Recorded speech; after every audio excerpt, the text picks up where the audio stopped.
Yeah, that was Jackson Holiday. Grand slam for Baltimore the day after Scott Harris, many are saying, got played by other GMs and president of baseball operations. So he traded Flaherty, he traded Chafin, and he traded Kana. And we can go over the prospects. I swear we can. I don't even hate them all, to tell you the truth. I actually really like the catching prospect in the Flaherty deal. With that being said, I like the shortstop. Okay, there you go. Because you got somebody who may be able to take the job next year. To me, he's the closest to actually being with the big club. But go ahead. Trey Sweeney, 24, hitting 255, 13 dongs, Rico, in AAA. Hell, bring him up right now. Bring him up tomorrow. I'd rather see Sweeney than Javi Baez. But anyway, so we're talking about Scott Harris, and the trades are one thing, and I'm not killing Scott for the trades. What I am really upset about is the fact that he kept Tarek Skubal, never thought about trading Tarek Skubal, and then when asked at his press conference yesterday about trying to win with Tarek Skubal next year because the clock is a ticking, Scott, he said no.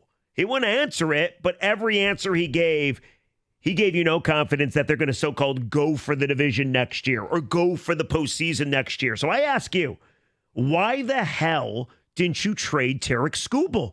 You would have got a lot for him, and if you're in a rebuild, because it seems like they're in a rebuild, and it seems like the timeline, without saying actually what it is, it's 2027. It's 2028. Why wouldn't you trade this guy and really supercharge your rebuild? See, when I really thought he was going to go for it next year, I was cool keeping Skubal. Now, it pisses me off, Rico.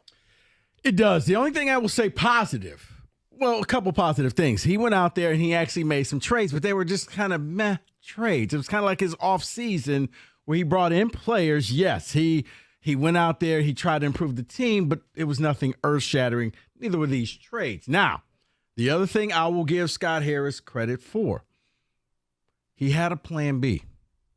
The fact that allegedly Flaherty had some medical issues that caused other teams to say no. Yeah, with the Yankees potentially. He was able to pivot to the Dodgers, whereas last year he wasn't able to pivot. You know what that's like, though? That's so crazy. We are giving him credit for being able to do normal president of baseball operation things. Look. That's like me saying, Rico, congratulations, so you've stayed out of jail. Like, hey, Jeff, congratulations, you graduated high school. Yeah, These are things you are supposed to do. You paid the bills and the lights are on this month. Exactly. Congratulations. Hey, David, congratulations, you fed your kids. Right. Congratulations, your child has survived 2 years. Right? Like, come on.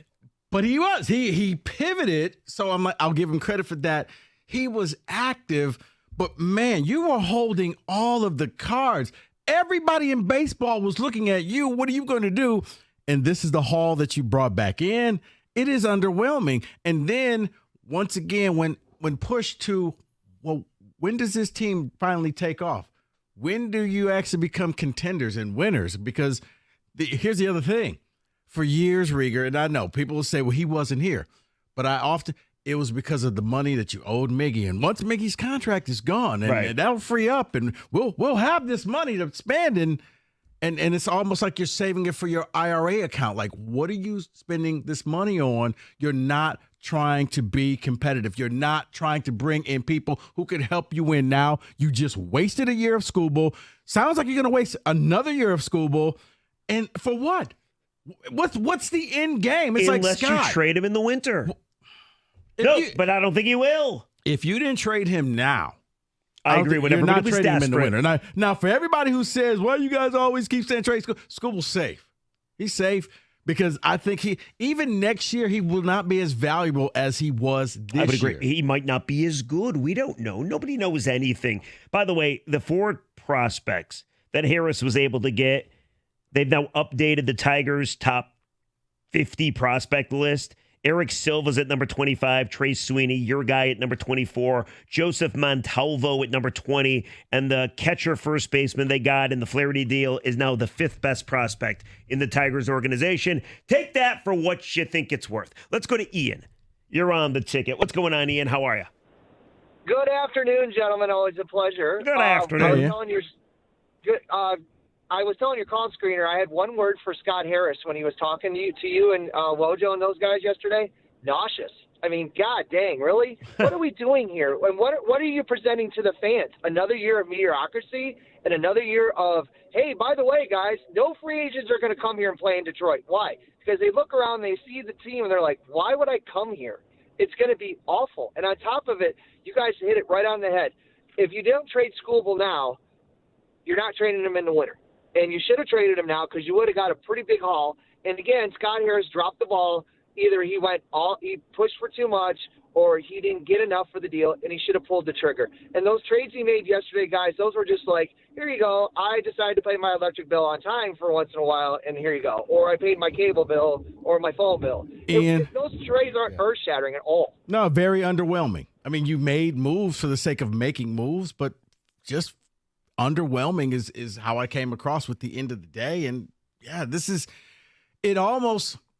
it makes you feel good that at least you have one GM in this town who's not afraid to say, I'm trying to win. I'm trying to win it all. No, that's what I thought about yesterday. You're right. I don't care. I mean, he hasn't said F them picks, but he might as well. Yeah. Like, he's all about, and he's not afraid to say it. There's no dancing around it. He's owning it. He's doing a lot of things. Now, if they don't make it, it's a different disappointment. And the disappointment is because you didn't get the ultimate goal. Oh, but and by the way, he it. put himself on the line. So if you want to go after Brad Holmes, if he doesn't make the Super Bowl, feel free. He brought it upon himself. Scott Harris, meanwhile, is just like, I am doing everything possible to extend my runway. That's what this is. Rieger asking the other three general managers or presidents in this town, and it's like pulling teeth. Like no one wants to commit and say, yes, well, we got some stuff and we're trying and, hang in there with us. And, hey, look at this guy. He's pretty good, right? And, hey, we added some new additions to the building. We got new seats coming. Hey, it's like, okay, but what about what fans just want to know? New scoreboard, too. New scoreboard. Yeah, new bathroom, new showers. $30 million. Yeah, but and we're going to upgrade the district soon. But when are we going to win?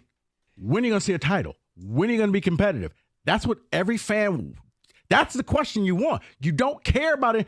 Your ballpark could be a dump if you are winning games. You don't care. So I just get this ticket text, and I want to read it to you, Rico, because I think people don't quite grasp maybe what we're saying, and then we'll get to the calls. It says, Rieger, are you mentally ill? After seeing what this guy got for Flaherty, did you really want this, I'm not going to say what he called him, to trade the biggest chip in baseball?